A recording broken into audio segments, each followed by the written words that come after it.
adu kuat relawan Ganjar versus baliho Puan yang terbesar. Di tubuh gemuk Banteng yang nampak tenang, sejatinya secara kasat mata telah terjadi intrik antar elit.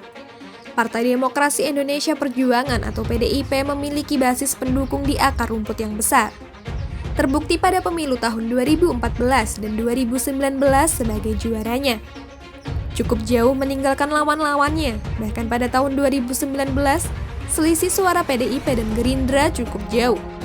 Suara sah PDIP sebesar 19,33% dan Gerindra dengan suara sah 12,57%, sehingga terpaut nyaris 10 juta suara nasional. 10 juta suara itu setara dengan perolehan suara nasional PAN dengan suara sah 6,84%, atau Partai Demokrat dengan suara sah 7,77% di pemilu tahun 2019 yang lalu. Data hasil perolehan suara pemilu di tahun 2019 perlu saya sampaikan kembali, agar menyegarkan kembali ingatan kita, dan sebagai gambaran manuver PDIP dalam menentukan capres mereka di tahun 2024. Sebagai catatan penting, faktor Jokowi saat itu mendongkrak suara PDIP. Lalu, apakah pemilu di tahun 2024 bisa mengulang sejarah? Bisa atau sebaliknya, tergerus dan terjungkal secara drastis. Fenomena Jokowi saat itu disebut kotel efek.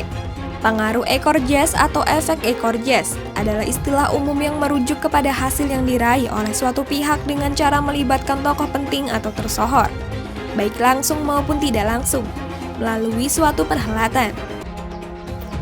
Partai sudah tentu sangat memahami hal ini, maka peran tokoh yang diusung oleh partai sangat penting sekali. Mereka tidak akan berani bertaruh dengan mengusung tokoh yang tidak menjual jika tidak ingin terpental.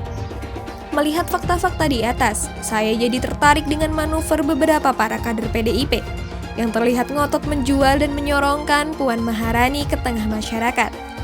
Bahkan secara terang-terangan, elit mereka menyebut Puan Maharani memiliki segalanya. Punya pengaruh di lorong istana dan juga sebagai ketua DPR RI. Dengan kata lain, posisinya strategis, seperti yang disampaikan oleh Bambang Pacul. Tapi yang menurut saya dan mungkin Anda pertanyakan adalah, Puan Maharani kenapa hanya diorbitkan sebagai calon wakil presiden saja, bukan sebagai calon presiden? Jawabannya tentu mudah karena menurut Bambang Pacul, untuk pendukungnya kualitas Puan Maharani hanya di titik itu. Tentu ini sangat menggelikan sekali, cara menjilatnya kebangetan.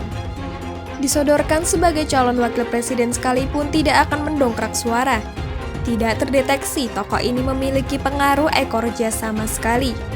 Harus berani membuka fakta dan mengakui jika Puan Maharani bukan orang yang diinginkan masyarakat.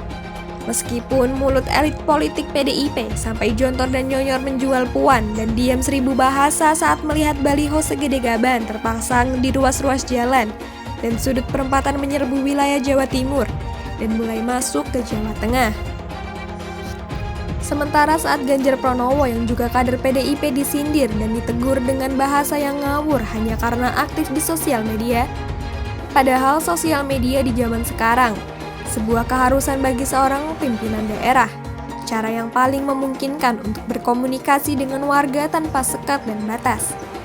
Terlihat lucu memang saat kalah bersinar menyerang dan membabi buta.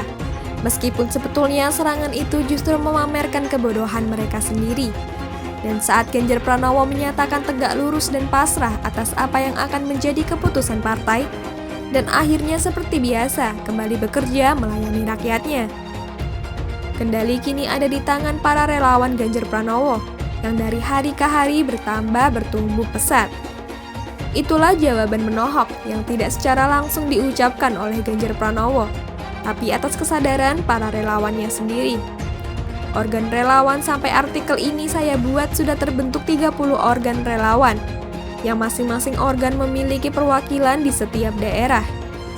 Akhirnya baliho Puan yang segede gaban melawan relawan Ganjar yang tersebar tidak dapat terhindarkan. Siapakah kiranya yang akan menang? Jika benar ada kata Megawati Soekarno Putri adalah calon presiden PDIP, adalah yang dikehendaki rakyat, maka relawan Ganjar harus semakin kerja keras untuk mensosialisasikan presentasi Ganjar kepada masyarakat luas. dan membuktikan kepada pengambil keputusan. Akan tetapi, jika Megawati ternyata dalam perjalanan waktu sampai tahun 2024 mengkhianati kehendak rakyat, maka sudah pasti kerja keras relawan selama itu tak menutup kemungkinan akan menimpa Partai Demokrasi Indonesia Perjuangan dengan sangat menyakitkan.